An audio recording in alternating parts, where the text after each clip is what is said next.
అందరికీ నమస్కారం అండి ఫ్రెండ్స్. ఇప్పుడు అందిన వార్త. ఇక రాష్ట్ర ప్రభుత్వ ఉద్యోగుల పదవీ విరమణపై ప్రభుత్వం సంచలన ప్రకటన అంటూ అప్డేట్ అయితే వచ్చిందండి. అయితే ఇందుకు సంబంధించిన పూర్తి వివరాలు అయితే మన వీడియోలో తెలుసుకుందామండి. వీడియో మాత్రం ఎక్కడా స్కిప్ చేయకుండా చూడండి ఫ్రెండ్స్. అప్పుడే మనకి పూర్తి సమాచారం అయితే తెలుస్తుంది. ఇక లేట్ చేయకుండా వివరాల్లోకి వెళ్ళిపోదాము. ఇక ఉద్యోగుల పదవీ విరమణ వయసును మార్చే ప్రతిపాదనలు ఏమీ లేవని కేంద్ర మంత్రి జితేంద్ర సింగ్ బుధవారం వెల్లడించారు. లోక్సభలో ఓ ప్రశ్నకు ఆయన లిఖితపూర్వక సమాధానం ఇచ్చారు.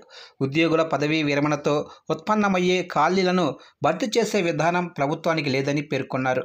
ప్రభుత్వ ఉద్యోగుల పదవీ విరమణ వయసులో మార్పులు చేసే ప్రతిపాదన ప్రభుత్వ పరిశీలనలో లేదన్నారు. ప్రభుత్వ ఉద్యోగులు, సంఘాలు, సంస్థలు పదవీ విరమణ వయసులో మార్పులు చేయాలని కోరారా అని అడిగిన ప్రశ్నకు ఆయన సమాధానం ఇచ్చారు. జాతీయ మండలి సిబ్బంది వైపు నుంచి ఎలాంటి అధికారిక ప్రతిపాదన రాలేదన్నారు.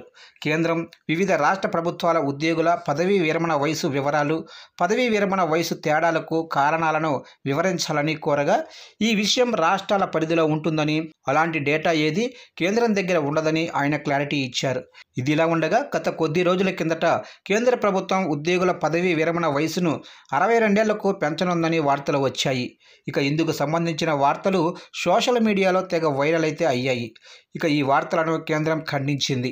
ఇక పదవీ విరమణ వయసును పెంచనున్నారని వచ్చిన వార్తల్లో ఎలాంటి నిజం లేదని స్పష్టం చేసింది. ఖాళీగా ఉన్న పోస్టులను సమయానికి అనుకూలంగా భర్తీ చేయాలని కేంద్ర ప్రభుత్వంలోనే మంత్రిత్వ శాఖలు ఆయా విభాగాలను ఆదేశిస్తున్నట్లు చెప్పింది.